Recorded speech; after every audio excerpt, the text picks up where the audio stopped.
À partir de quel moment faut-il paniquer? Mais je veux dire, vraiment, face à cette accumulation d'infos qui témoignent toutes de l'avancée de la culture, de la censure, du deux poids, deux mesures, mais aussi de la propagande au sein de la société médiatique française. Désormais, toutes les crises qui surviennent dans notre pays, ou même tous les défis auxquels il est confronté, réveillent les démons de la pensée unique et du réflexe autoritariste. Crise des gilets jaunes, contestation de la réforme des retraites, Jeux olympiques, conflit israélo-palestinien, tout est prétexte à serrer la vis. Et même quand il n'y a rien, on verrouille quand même. C'est ce dont témoigne la mésaventure de Barbara Olivier Zandronis, virée de l'antenne de la radio RCI Guadeloupe pour avoir déplu à Jordan Bardella, le président du Rassemblement national. Et oui, ils ne sont pas encore au pouvoir qu'ils menacent déjà nos libertés. De ce sujet et d'autres, on parle dans notre bulletin d'infos façon Le Média.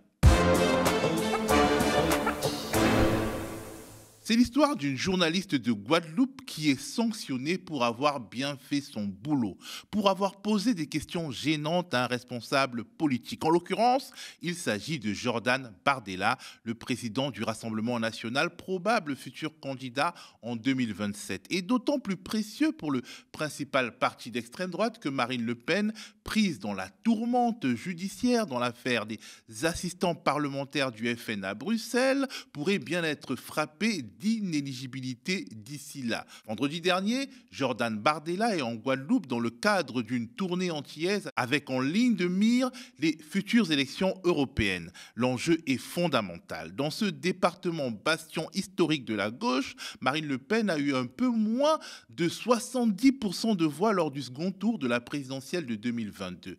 Un vote de protestation plutôt que d'adhésion après l'élimination de Jean-Luc Mélenchon et sur fond de sentiments anti-Macron alimentés, on se souvient, par la répression violente du mouvement anti-pass vaccinal. Jordan Bardella veut croire que la Guadeloupe sera une nouvelle Mayotte, un autre département ultramarin où il prendrait la main, histoire de brouiller l'image de parti raciste qui colle à la peau du RN.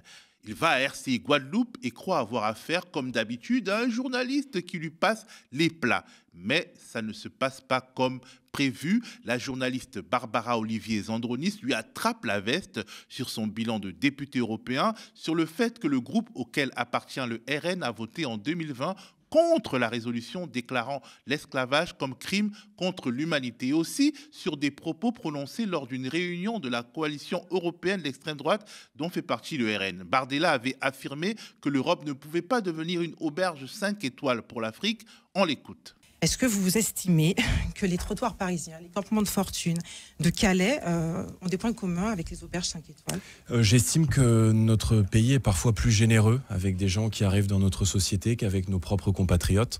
Vous savez que la France offre par exemple l'aide médicale d'État qui coûte un peu plus d'1,5 milliard d'euros par an aux finances publiques et qui fait que quand vous arrivez sur le sol français aujourd'hui, vous bénéficiez des soins gratuits sans avoir cotisé, sans avoir travaillé, sans aucune condition de ressources. Et que pendant ce temps-là, un Français sur 3, un retraité sur 3, notamment près de 27% des retraités, renoncent à se soigner parce que le reste à charge est devenu trop important. Donc j'estime que mon pays n'est pas un guichet social et que la solidarité de l'État doit être réservée en premier lieu aux gens qui ont la nationalité française, quelle que soit leur origine, quelle que soit leur religion, quelle que soit leur couleur de peau. Mais je pense que notre pays est beaucoup trop attractif pour l'immigration et que l'immigration, notamment en provenance d'Afrique, vous savez que la population africaine va doubler d'ici à 2050, va constituer l'un des plus grands défis pour notre continent. Il y a un rapport justement qui vient de contredire ce que vous venez de dire, que cette aide est d'une utilité sanitaire et qu'ils estiment d'ailleurs que le projet du Sénat de remplacer l'AME par une aide médicale d'urgence comporte un risque important de renoncement et qu'il n'est pas attractif comme vous venez de le citer. Est-ce que finalement vous ne regrettez pas ces mots quand vous dites, vous faites cette comparaison à une auberge 5 étoiles, lorsqu'on voit nous, à la télévision, dans les médias, les gens voient l'opinion publique, même si cette question migratoire est très complexe, comment ces personnes sont, dans quelle situation? On parle aussi d'une misère humaine. Mais madame, puisque vous semblez soucieuse de la misère humaine, j'imagine que vous ouvrez vos appartements aux gens qui fuient la guerre, qui fuient la Syrie, qui fuient des situations difficiles en Afrique. J'imagine que, puisque vous semblez soucieuse du poids des mots, vous mettez vous-même en pratique cette bonté, cette générosité. A priori, ça joue. Barbara Olivier Sandronis est pugnace, mais en réalité moins agressive qu'une Apolline de Malherbe interviewant un responsable syndical ou qu'une Ruth Elkrieff face à Manuel Bompard, par exemple. Mais voilà, Bardella Chouine accuse la journaliste de l'agresser, remet en cause la qualité de sa formation, prétend qu'au fond, elle est militante d'un parti politique. On pourrait alors s'attendre à ce que l'employeur de Barbara Olivier Sandronis vole à son secours. Eh bien non, pas du tout. Il pense la même chose que Jordan Bardella. Hervé de Haro, le directeur général délégué de RCI Guadeloupe, accuse sa journaliste de ne pas avoir fait une interview, mais un débat politique. Il faut savoir que ce n'est pas la première fois que Hervé de Haro ait pris le doigt dans le pot de confiture de la censure. En mars 2022, alors directeur territorial de France 3 Corse, il avait été au cœur d'un scandale qui avait éclaté après la suppression de toute référence à un sujet de journal télévisé comportant des images de l'agression d'Ivan Colonna par un détenu condamné pour des faits de djihadisme. Des images qui contredisaient à plus d'un titre la version officielle. La direction de France 3 Corse avait supprimé le sujet de tous ces replays, avait mis hors ligne l'article et le tweet mettant en valeur ce scoop de la rédaction gênant pour le gouvernement. Notons que RCI Guadeloupe appartient à un groupe local dénommé Élysée, un groupe local historiquement propriétaire de salles de cinéma et de fast-food. Le groupe RCI est partenaire du groupe RTL. Cette histoire, on le rappelle, intervient juste après les sanctions appliquées à Mohamed Kassi, journaliste à TV5 Monde, suite à un entretien sans complaisance avec Olivier Rafovis, porte-parole francophone de l'armée israélienne. Le message envoyé à la profession est clair: vous pouvez être impertinent, mais pas avec n'importe qui. Gérald Darmanin est prêt à se mettre au service des ambitions politiques d'Édouard Philippe. Il a dit au cours d'une interview accordée aux médias bruts. Alors on va un petit peu plus loin, hein. On va en 2027 pour la prochaine présidentielle. Vous voyez jouer quel rôle à ce moment-là? Moi, j'espère que j'aurai été un bon ministre, j'espère que j'aurai aidé à protéger les Français. En tout cas, je fais le maximum pour ça et j'espère que j'aiderai la personne la mieux placée pour battre Marine Le Pen, parce que je pense que ça peut être vous. Moi, je pense qu'Édouard Philippe est le mieux placé aujourd'hui au moment où je vous parle. Je ne rêve pas d'être président de la République particulièrement. Je suis très fier d'être ministre de l'Intérieur à 40 ans. Pour moi, de là où je viens, je suis fils d'une femme de ménage. C'est du grand-père immigré. Vraiment, je suis très reconnaissant à la République. Maintenant, je dis, on ne peut pas dire jamais. Voilà, mais moi, je souhaite qu'Édouard Philippe puisse porter cela. C'est vrai ce mensonge? Oui, mais non.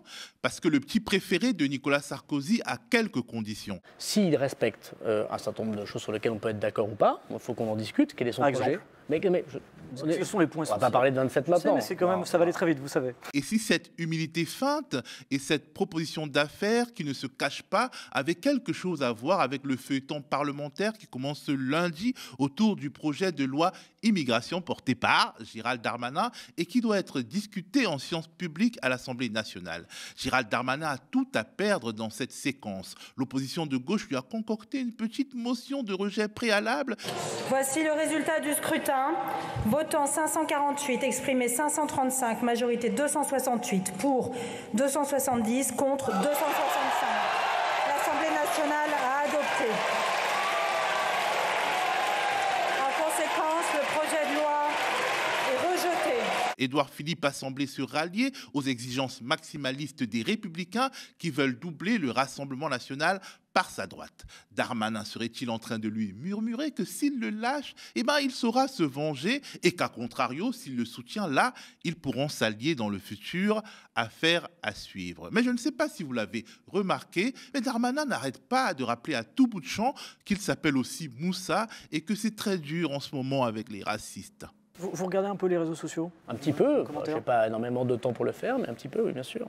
Vous parlez justement le fait, des fois, qu'on vous rapporte à votre deuxième prénom, Moussa. Comment vous vivez ça, vous? Il y a des gens qui le font. Je sais que, par exemple, il y a des gens notamment qui viennent d'Algérie, qui m'appellent Moussa parce qu'ils savent que mon grand-père était algérien. Et c'est positif, c'est sympathique.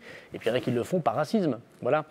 Par racisme éhonté. Moi, j'ai beaucoup énormément, d'abord de menaces, bien sûr, comme beaucoup d'hommes politiques ou de femmes politiques, mais j'ai aussi beaucoup d'actes racistes ou de mots racistes contre moi, notamment du fait que je suis, par deux fois, venu du Maghreb. Voilà. Hé, Gégé, ce serait pas ça le clientélisme qui consisterait à essayer d'attirer un certain électorat? Tu ne serais pas un peu communautariste, séparatiste et tout ça? Ou alors tu nous fais une Sarkozy. J'avais commencé la campagne de 2007, moi, Français de sang mêlé. Et moi, Français de sang mêlé. Mon grand-père qui est grec. Mon père qui est hongrois. Moi, je ne veux pas qu'on m'apprenne l'histoire de la Grèce ou l'histoire de la Hongrie. Mes ancêtres sont les Gaulois et je veux connaître l'histoire de France. C'est ça! Bref, c'est très joli tout ça, GG, mais faut déjà réussir à sortir de ton projet de loi immigration sans trop de casse aux médias. On suit ça avec attention. Évoquons l'actualité au Proche-Orient avec la guerre des images qui semble se retourner contre l'armée israélienne, laquelle avait publié le 7 décembre des images montrant des Palestiniens agenouillés, déshabillés, humiliés. Des images supposées montrer des membres du Hamas s'étant rendus auprès de l'armée israélienne près de Beit Lahia, dans le nord de Gaza. Tout au long de ce week-end, de nombreux observateurs internationaux ont analysé ces images. C'est le cas des membres de l'ONG Euromed Monitor qui ont analysé et recoupé différents témoignages dénonçant une situation mettant en scène, entre autres, des réfugiés de 2 camps de l'Agence de l'ONU pour les réfugiés dans les écoles de Khalifa Ben Zayed ou New Alep, ou encore un journaliste du média de New Arab. Toujours selon l'ONG, au moins 7 Palestiniens auraient été tués après avoir refusé de se déshabiller. Mais au fait, pourquoi l'armée israélienne a donné le bâton pour se faire battre en publiant ces photos choc? Selon le journal Haaretz, l'objectif est de vendre une victoire à l'opinion publique nationale avant qu'éventuellement les États-Unis retirent leur soutien au gouvernement de Netanyahou. Mettre en scène une reddition du Hamas participerait de cette stratégie et qu'importe au fond que les soldats qui se rendent ne le soient pas tous vraiment. En tout cas, ce matin, le Croissant Rouge palestinien faisait état de plusieurs raids violents autour de l'hôpital Al-Kamal près de Khan Younes. Et la coordination des affaires humanitaires des Nations Unies, aussi appelée OCHA, rapportait d'intenses bombardements israéliens depuis les airs, la terre et la mer à travers Gaza samedi et dimanche, et évoquait aussi des opérations terrestres et des combats entre les forces israéliennes et des groupes armés palestiniens. Pour rappel, près de 18 000 Palestiniens, dont 2 tiers sont des femmes et des enfants de moins de 18 ans, ont été tués depuis le 7 octobre, selon un dernier bilan publié par le ministère de la Santé du Hamas. De son côté, l'armée israélienne a annoncé ce matin que 101 soldats israéliens avaient été tués depuis le début de l'offensive terrestre le 27 octobre dernier.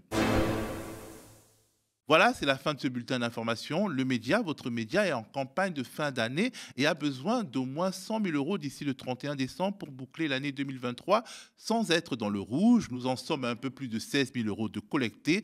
Poursuivons l'effort. Restez connectés aux médias.